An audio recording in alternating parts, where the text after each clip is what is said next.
almost the end of the program for the first day, and continuing in our highly technical, very nerdy discussion. I think the last one is also somewhat similar.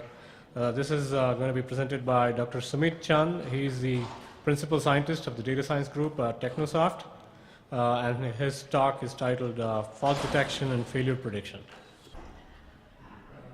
Good afternoon. So we are from Technosoft talking about the new normal in predictive asset maintenance of equipment. Am I audible? Yeah. This is the agenda, but we'll not go too much into details of the content through the slides. We will talk more about. We'll actually show a live demo, which is probably more useful from a practical standpoint, and focus less on the slide content. Please stop me if you have any questions. So what is this talk essentially about? So a lot of people talk about predictive asset maintenance. They talk about statistical distributions like Weibull distribution, which talks about how equipment fail, what are the bathtub curves, the reliability estimates, and so on. So we take a slightly different point of view. We are talking about, so we all know that early prediction of failure of equipment saves a lot of cost, sometimes life, and also helps us meet our SLAs in terms of downtime or in terms of uptime, availability of networks, and so on. And this has become very important in the new or emerging scenario of connected devices and the Internet of Things, where there are a lot of potential quality of service issues in almost all industry verticals.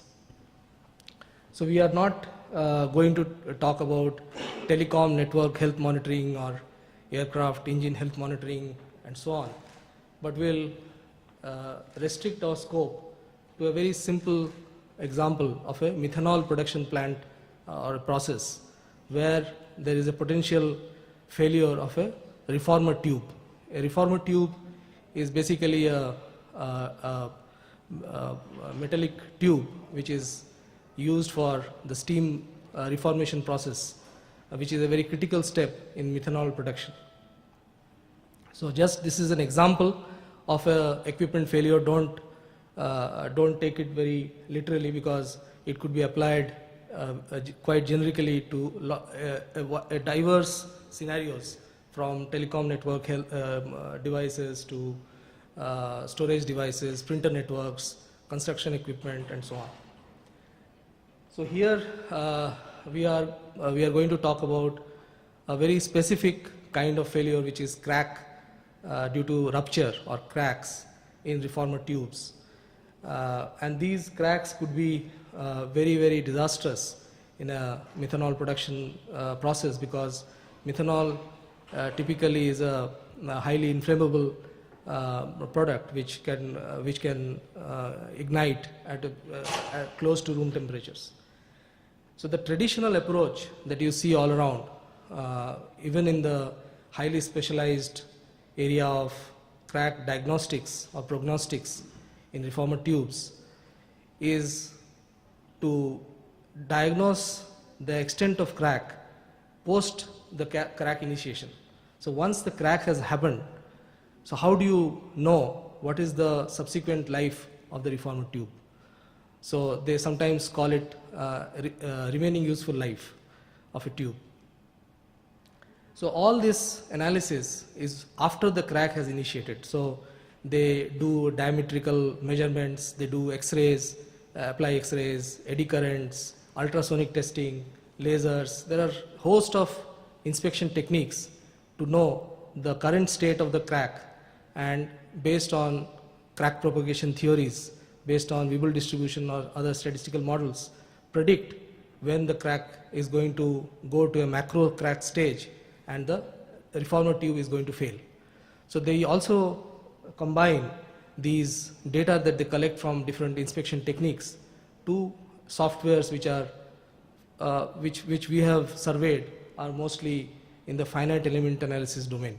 So finite element analysis is, if you are aware, is a computational method to study the mechanical behavior of cracks and other stress conditions. But Technosoft's point of view is slightly different. So we come a step back before the crack gets initiated. So we say, so our question, our premise is to ask this fundamental question. So can we predict even this micro crack initiation? Can we delay the initiation of a micro crack? So that way we save on a lot of things. We save on the inspection costs, we save, because most of these inspections have to be done through a planned shutdown. So we save on the production costs. We have a lot of advantages in terms of cost and safety if we could do this, predict crack initiation itself. So we are trying to think aloud on whether such a thing is possible given the development of machine learning algorithms and the physics of failure models.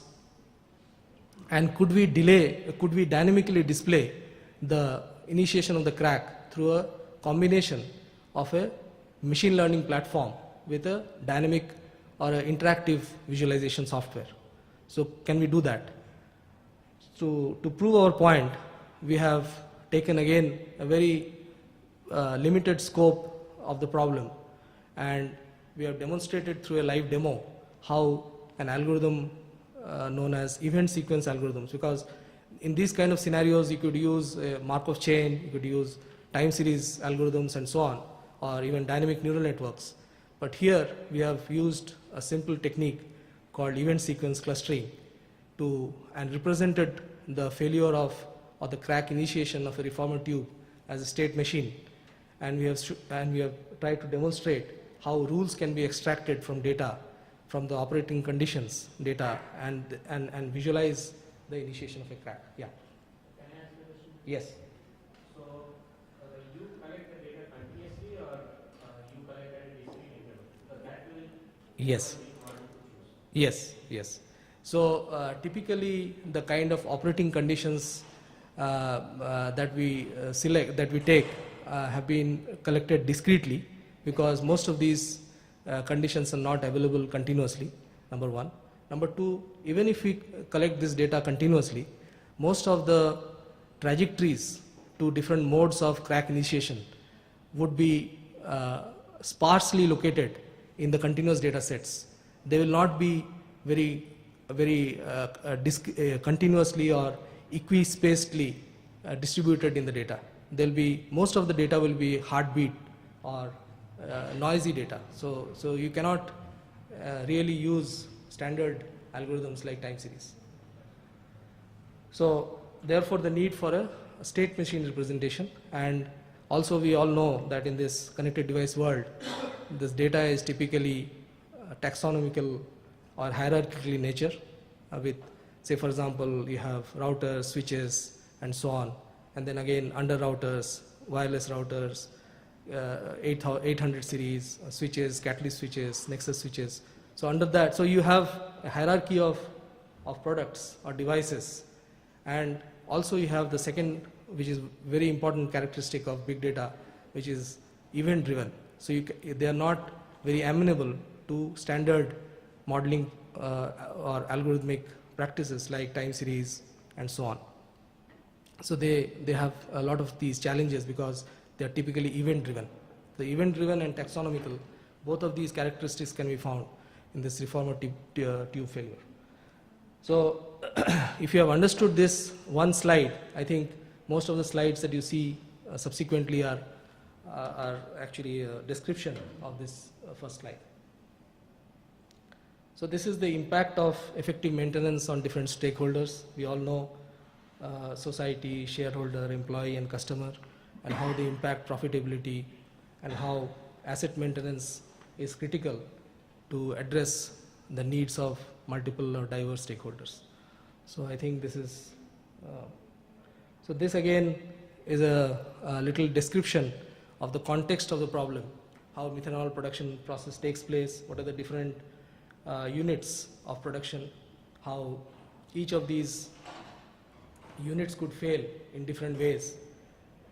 But we have taken specifically a reformer tube, which is one of the most critical components in methanol production, because even 1% ineffective reformer tubes could cost the company close to $100,000.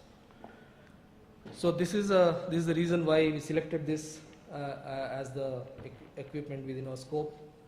So these are the different kinds of cracks that you find typically in reformer tubes. And this reiterates our point that we are going beyond the current maintenance practices which you see in the methanol production industry, beyond inspection methods, crack propagation modeling using finite element, or reliability and spare parts management using statistical distributions. And we are trying to model the crack initiation of reformer tubes based on operating conditions, which is and that would help preempt or delay the initiation of a crack. So this again repeats how Technosoft's point of view is slightly different from what is the current practice. So from an operating conditions point of view, what are the possible factors when you try to do a feature selection? Which are the ones which are likely to impact or lead to a crack initiation?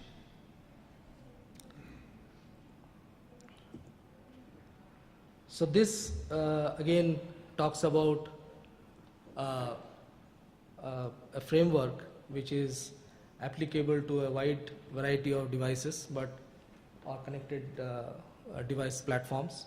But this specifically is, as you can see, more tuned to an oil and gas industry, where you have various kinds of field devices, maintenance and operations data. What typically happens in the industry today, that these different silos, these data sources are in silos. So it's a challenge to integrate all these data sources. And it's not just about finding the right joins to these different data sources, but also to change the mindsets of people who think, the maintenance guy thinks that the repair history or the maintenance or the diagnostics that he has done is enough to predict a crack or a failure or a fault, whereas there could be other people seeing the same thing from a different perspective. So it's important to join all of that, and how we have come up with a simple framework to aggregate the data, not only, but also to, you can see the last one, the analytics engine that we have, which actually feeds a lot of these event-driven data, which is typically ignored because of a lot of algorithmic challenges. And we use that as well in our prognostics engine to feed it to an actionable dashboard, which typically throws out some critical things like what is the mean time to failure, mean time to repair, stock level, and so on. So to break this entire process of predictive diagnostics in a methanol production system, you can see that the typical inspection and finite element methods are focused on the current system behavior, which is what is the input output behavior of a particular, say, reformer tube based on different kinds of inspection techniques. Whereas the other approach that people generally take is a statistical modeling based on, say, Weibull distribution or some softwares which predict the reliability or the mean life of a reformer tube using a statistical modeling approach. So the approach that we are taking is using machine learning algorithms, and we are trying to track the evolution of the crack from the operating conditions to the initiation of the micro crack using machine learning algorithms. So to see the entire picture, so this is our Technosoft's point of view of, of how you can join the current behavior of a system in general and find the difference between the current behavior and the expected behavior, and the residual, that is the difference between the current and expected behavior, actually holds the key to prognostics of the device, and use those variables for the machine learning classifiers, and that way you can reach the root cause of the failure much faster, and you can also track the fault to failure progression. So now we will go to the demo, which is the most important part of our presentation. So what do you expect in a demo? You'll see the traditional approach where reformer tube failure is studied in terms of certain metrics, which tubes have failed, how they have failed, was the failure or the crack at the top 1/3 of the tube or the bottom 1/3 of the tube, and so on and so forth, which are basically reactive or post facto methods to find out what happened in the past.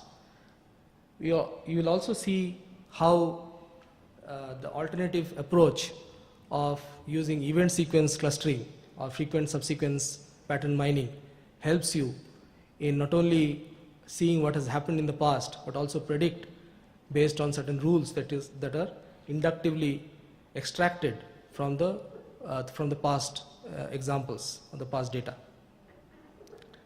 So prediction is not in the sense of a statistical modeling paradigm where you predict the life of a tube post the crack, but prediction is in the sense of extracting the rules or trajectories to failure and different kinds of failure. So for example, a failure or a crack could be initiated by a thermal fatigue combined with a high pressure, or a mechanical fatigue because of high frequency pressure cycles within the tube combined with high temperature. So there are different kinds of failures, as you know, through creep or through fatigue, hysteresis, thermal or mechanical hysteresis, and so on. So because of these different modes or mechanisms of failure, you need to study the event sequences which led to different kinds of failure in the reformer tube. So, and that is the reason why a reformer tube is actually, when you collect operating conditions data about the tube's operating conditions before the crack got initiated, you can see multiple trajectories through event sequences that led to failures of different types. So therefore, it is not, yeah. So could we say this is some kind of a pattern recognition? Yes. Pattern matching kind of Yes. problem? Yes. So it's a pattern in terms of a sequence of events which lead to different modes of failure. So it is very widely known in the industry or in the algorithmic world as a state machine representation of a device, of a dynamic system. So state machine is basically the device passes through multiple states or events before it actually ends up failing in a particular way. So while we do that, we also recognize the fact that the type of failure is and the cause of failure is not absolute. So cause has to be contextual. Cause cannot be why networks fail in a particular at a particular location and why networks fail at some other location. The cause cannot be the same. So the cause has to be combined with context, and the context is provided by. So I heard a lot of debate about correlation versus causality, but then but in reality we try to extract cause from data through a series of correlations. But if you see the real world, the causality is not absolute. You have to go to a particular context, and in that context that causality holds. The same causality doesn't hold in a wide variety of contexts. So what we have done here is to combine the traditional BI or OLAP approach that we see in say, for example, a spot fire kind of visualization dashboard, and combine that with a open source R-based machine learning platform, and combine the cause with the correlation to give you a contextual prediction of reformer tube failure. The previous slide. Yeah. So do you have any open source options for the Yeah. fire? Yeah, for the spot fire, you have ShinyR, Google Viz, D3, and a host of open source visualization platforms which can be easily combined with R. Say the names again, please. ShinyR, Google Viz, you have D3. D3 is the data-driven documents. It's a JavaScript-based visualization platform which is highly interactive, dynamic. It has got a lot of features which you don't find typically in a commercial software. But we wanted to crack the interface because Spotfire provides you the interface which is called TIBCO Statistical Service and TIBCO Enterprise Runtime for R to join the two as a hard connection between the two, because a lot of people talk about interface of commercial software with R, but you'll hardly find real applications running which combine the two. So it's easy to do it entirely on open source or entirely on commercial software, but to really combine commercial software and open source and implement that for a real problem is not a very something which you find very common. Do you try integrating with Tableau, for example? Yeah, Tableau is slightly behind the race, but Tableau is also enables you. So this is a little dated, but Tableau is perfectly. But to do that in open source entirely it's a much easier thing to do. Yeah. I just have a question about data. So I'm assuming that failures are not very common. So how do you get historic data to Right. build these models? Right. So first of all, we have taken a slightly different approach. We have not really gone to failure, but the initiation of microcracks, which are not very uncommon.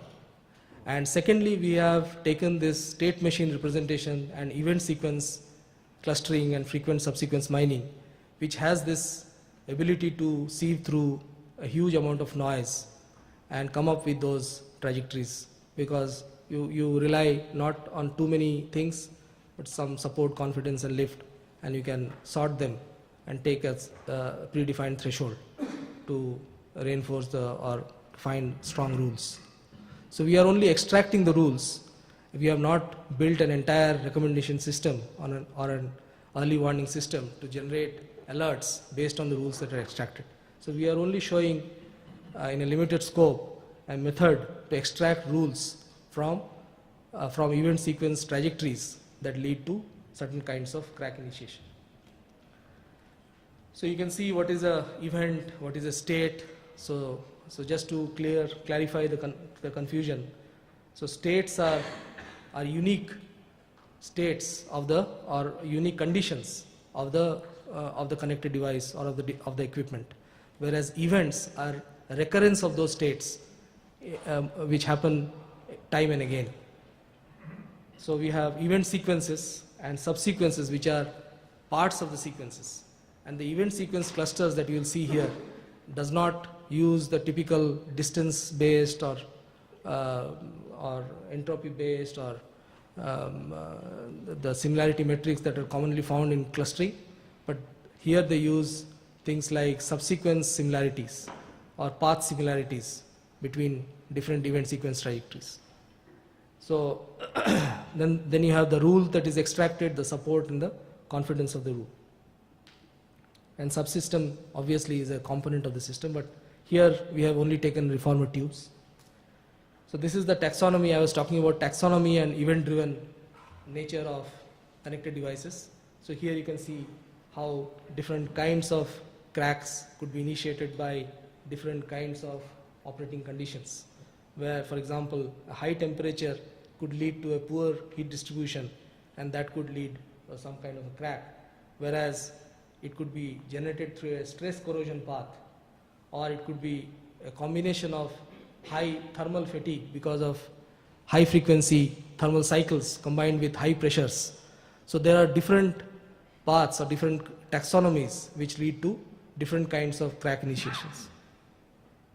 I'll not get too much into the domain, but to just keep it simple, we can see that there is a taxonomy which is involved, and that taxonomy gives us the opportunity to build a multidimensional cube which can be used for a visualization of what is going on.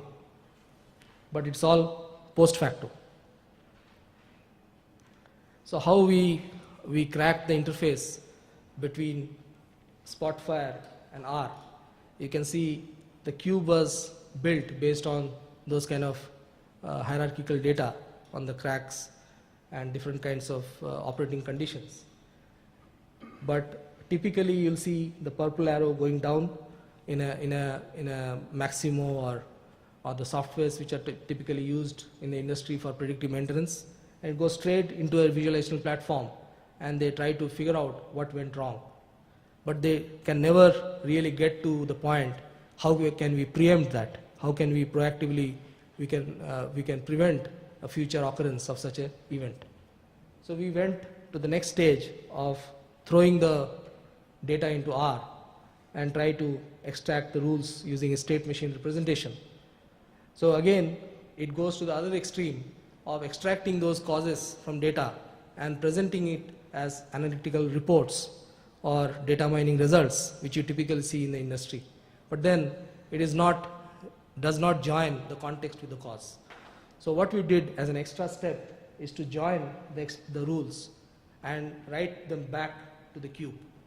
So the moment you write it back to the cube, you can run the subset of the data and throw it back to R, and the R runs the event sequence or whatever algorithms and writes back the data to the cube. Once you write back the data to the cube, you get the cause in that particular context of failure or crack. So that is the application that you will see in the demo. Yeah, so I think we can get to the demo now.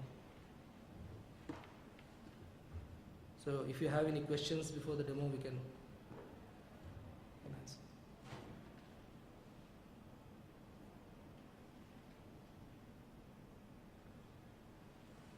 Any questions?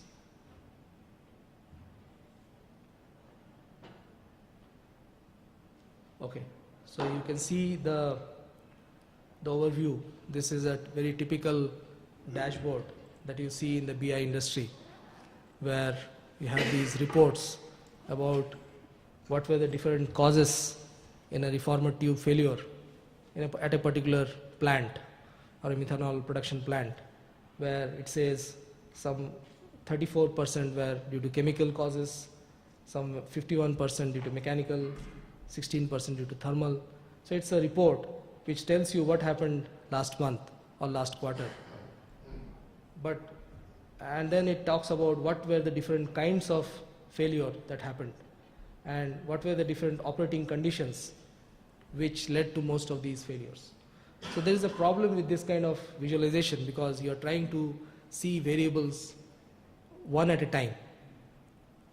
You cannot really join the dots. There is no pattern there, and the human, the person who is looking at these dashboards has to figure out from huge number of dimensions what was the sequence of events that led to this particular failure.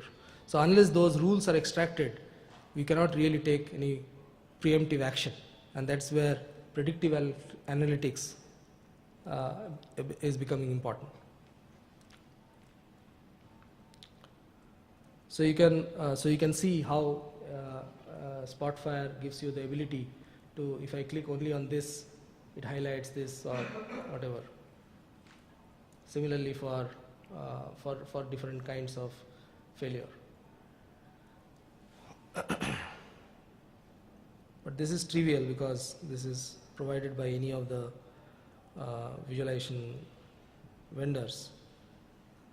Similarly, this is another example of how many times certain things failed and what was the mean time between failure and so on.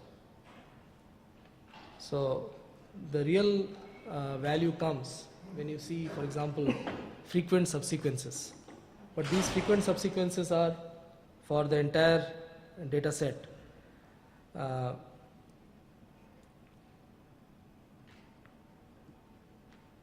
And you can do some kind of a, so you can see the R run for the entire, so this is the interface between Spotfire and R, which runs and you get rules for the entire data set.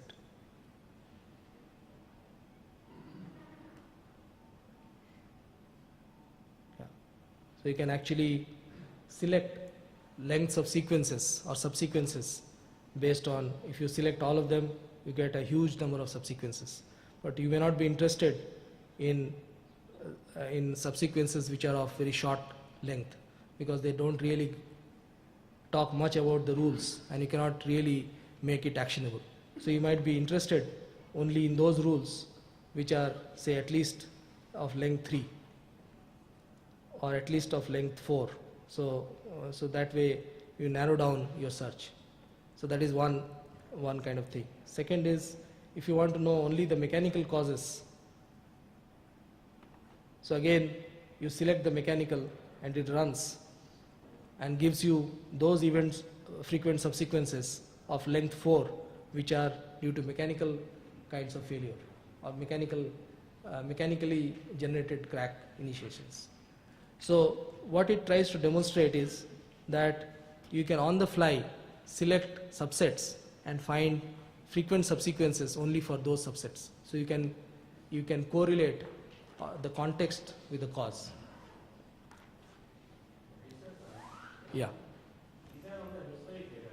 Yeah, this is yeah. So as I said, it is not productionized, or it's not at a production deployment kind of thing. It's just for a demo, but you can always deploy it on a live environment, because you can get the causes with a R this thing. But if it is a scalable, if it's a big data issue, then maybe Spotfire is one solution, but you can have better solutions like Pentaho or D3 or something which are more scalable. Yeah. You had to define what was I've got the terminology wrong, but what was an event sequence, right? You had to say, did you have to put some parameters saying above this temperature is hot, below this temperature is cold? Did you have to define those things? No. So yeah, exactly. So you don't have to, because in a real scenario, you have these operating conditions which are preset. So in order to have your yield and quality, so you can't really vary the operating conditions too much. You have very fixed set points. So yeah, so they are discretized in nature. So when you get these event sequences, you always get that the temperature was in this at this level, or the frequency of the thermal cycle was at this level. So you have a very narrow or limited region within which you can operate. The advantage of these kind of frequent subsequences or event sequences is that you, though you want to maximize the yield and the quality, but you don't want to hit a rule which potentially could lead to a crack, because that could the trade-off between profitability or your yield maximization or quality and the potential hazards due to cracking of a tube, or the amount of the cost related to tube replacement could be huge, and therefore you might prefer to operate within the range and yet not hit a rule that could potentially damage the reformer. Yeah. That makes sense, because Yeah. all this data is from within your predefined process parameters. Exactly. You might want to narrow them based on Based. learning that Exactly. there's correlation between Yes. the set of Yes.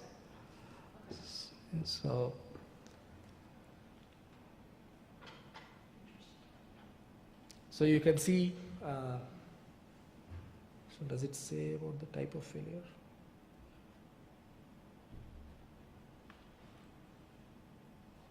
Okay. So here on the last column you see failure, because I have not selected any particular type of failure. You can see all kinds of failure from creep buckling to creep rupture, etc. But pigtail failure and so on, which are very weld cracking and so on, which are very contextual to reformer tube failure. But if I go back and say I select say creep rupture,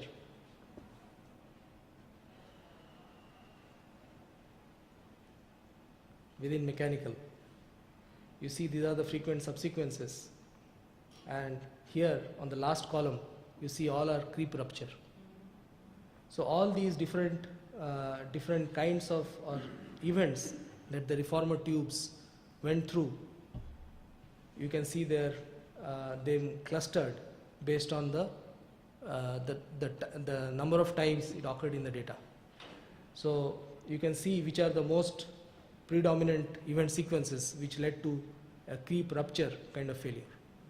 Whereas if you go there, go back and you select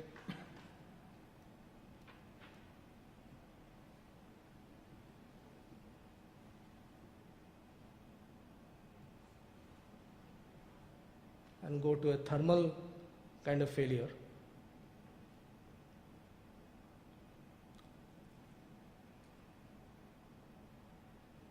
with say a weld cracking,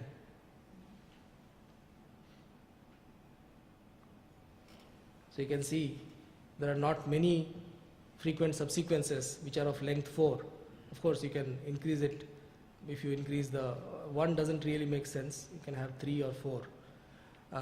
These kind of subsequences which led to, so these are the most predominant within this sequence lengths, and this is weld cracking, and you can see actually how these weld cracking happened and what were the different conditions in which these weld cracking. So you can use this legend to find out which are the most. So you can see here this is a very predominant mechanism of weld cracking failure of reformer tubes, and this brown one is actually a high temperature, and you might actually find that things which are not very intuitive, which are counterintuitive, because it's not a combination of it's not just a combination of high temperature, or it's a thermal cycle combined with a flue gas maldistribution which lead to most of the weld cracking, which may not be very intuitive.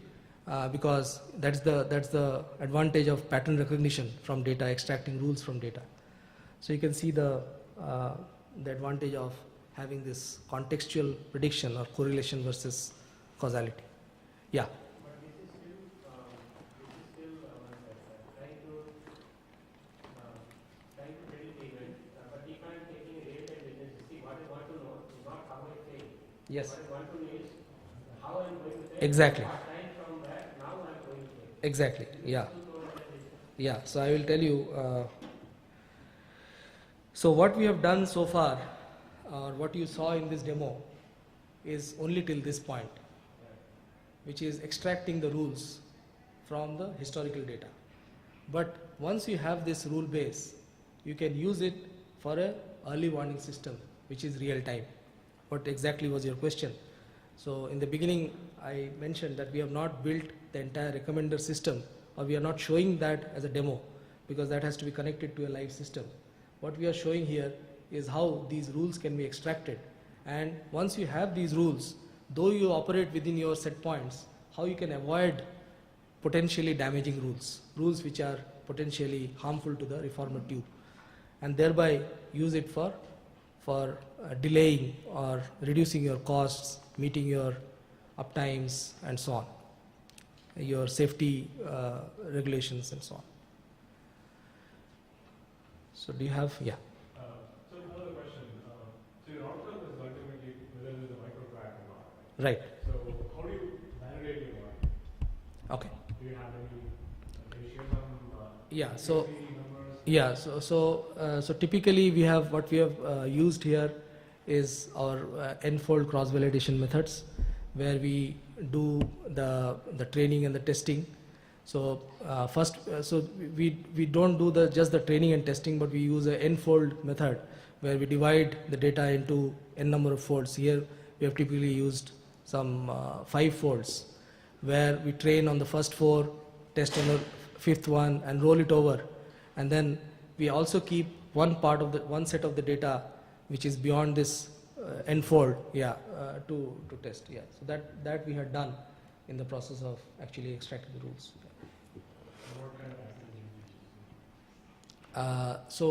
This particular application that we had built was at the beginning or at an exploratory stage, where we did not have access to a lot of the sensor data. So we had limited scope because we were actually entering into, because we are a service industry, so we have to pitch for various projects with our clients.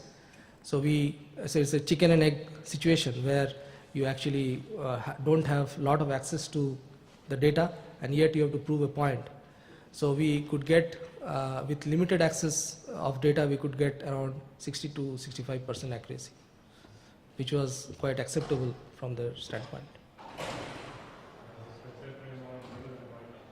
Yeah.